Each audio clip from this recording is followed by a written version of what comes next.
કચ્છી ગુજરાતી સરિતામાના ચેનલમાં આપનું હાર્દિક સ્વાગત છે। આજે આપણે બનાવીશું બટેકાવડા। તે માટે મેં અડધો કિલો બટેકા બાફીને રાખ્યા છે ને ઠંડા થઈ ગયા છે। તો તેની આપણે એક એક બટેકાની આવી રીતે આપણે છાલ ઉતારી લેશું। આપણે આ બધા બટેકાની આપણે છાલ ઠંડા હોય ને ત્યારે ઠંડા હોય એટલે બરાબર છાલ ઉતરી જાય।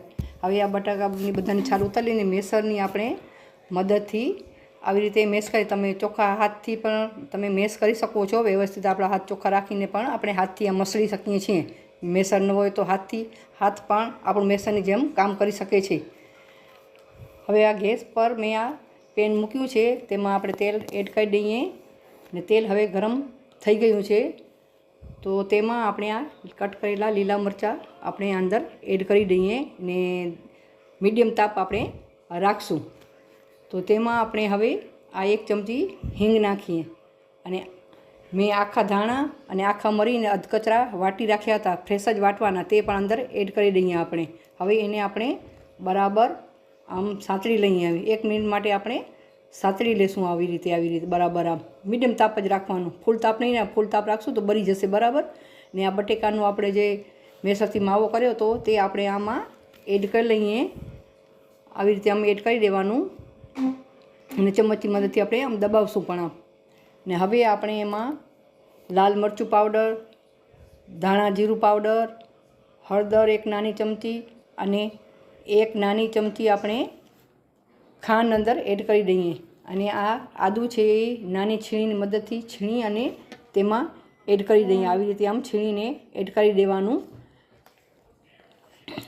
એમાં આદુથી ટેસ્ટ સારો લાગે છે અને સ્વાદ પ્રમાણે આપણે મીઠું એડ કરી દઈએ અને સાથે આ અડધો લીંબુ હતો એનું આપણે રસ બરાબર કાઢી અને નાખી દઈએ। આવી રીતે આમ રસ નાખી દઈએ બરાબર, આવી રીતે નાખી દેવાનું। અને ઉપરથી આપણે આ લીલા ધાણા ધોઈ અને કટ કરીને રાખ્યા હતા ને થોડોક ફુદીનો પણ મેં અંદર નાખ્યો છે। ફુદીનો ન હોય તો ચાલે, તમારી પાસે ફુદીનો હોય તો તમે એડ કરી શકો છો। ને આવી રીતે આપણે બરાબર એને મસાલાને બધાને મિક્સ કરી લઈશું ને બરાબર આમ એકસર સમાન બનાવી લઈએ અને બટેકામાં ગાંઠા રહેવા નહીં દેવાનું। બરાબર આવી રીતે આમ મેશ કરી લેવાનું ચમચની મદદ। જો એક પણ આવું આમ અડધો બટેકો કે આમ રહી ગયો હોય તો આવી રીતે મિક્સ કરી લેવાનું। ને હવે ગેસની ફ્લેમ બંધ કરી દઈએ અને ઠંડુ થવા દઈએ। આ ઠંડુ થઈ ગયું છે તો આપણે હાથ ઉપર તેલ લગાવીને આવી રીતે આમ ગોળા વાળી લઈએ બટેકાના બરાબર। આવી રીતે બધા આપણે ગોળા વાળી લઈશું આવી રીતે આમ આવી રીતે વાળી દેવાના। જરા ચીપકતો હોય તો વળી પાછું તેલ લગાવવાનું ને આપણા બધા ગોળા રેડી થઈ ગયા છે। હવે આ ગોળા માટે આપણે એક બાઉલમાં 4 ચમચ બેસન એટલે કે ચણાનો લોટ લેશું। તેમાં જરૂરિયાત મુજબ આપણે મીઠું નાખી દઈએ,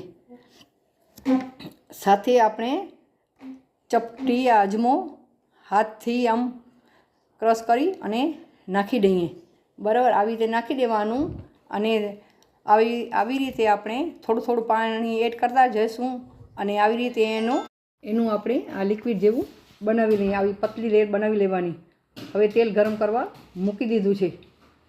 હવે તેલ આપણું ગરમ થઈ ગયું છે તો આવી રીતે આ ગોળા લઈ અને આ લિક્વિડમાં આપણે બેસનનું જે બનાવ્યું હતું એમાં બોળી અને આમાં તેલમાં નાખતા જવાનું। ધ્યાન રાખવાનું, આપણે દાજીને જઈએ એ ધ્યાન રાખવાનું। આવી રીતે આમ નાખતા જવાનું બરાબર। આમ બાજુમાંથી રાખીએ તો આવી મમરી પડે નહીં, પણ મેં ઉપરથી સેજ નાખ્યું છે એટલે મમરી પડી ગઈ છે બરાબર। આવી રીતે આમ બધા આપણે ગોળા અંદર એડ કરી દઈએ અને જ્યાં ઉપર આમ તેલ ન પહોંચતું હોય તો આવી રીતે આમ ચમચીની મદદથી આપણે ઉપર તેલ એડ કરી દઈએ જેથી આપણા બરાબર 2 બાજુથી આમ તરાઈ જાય। હવે આપણે એને આવી રીતે આમ થોડું હલાવી લઈએ અને ઝારાની મદદથી ઉલટ પુલટ આવી રીતે કરી લઈએ આવી રીતે ને તાપ સહેજ પછી મીડિયમ થોડો ઓછો કરી લેવાનો। હવે આપણા આ ગોટા તરીને તૈયાર થઈ ગયા છે। મસ્ત મજાના ગોટા આપણા તરીને આપણે ઝારામાં કાઢી લઈએ ને આવી રીતે વાટકા ઉપર નાખી દઈએ જેથી વધારાનું તેલ હોય નીતરી જાય। આપણા તૈયાર છે મસ્ત મજાના ગોટા, સાથે છે તરેલા મરચાં અને ચટણી।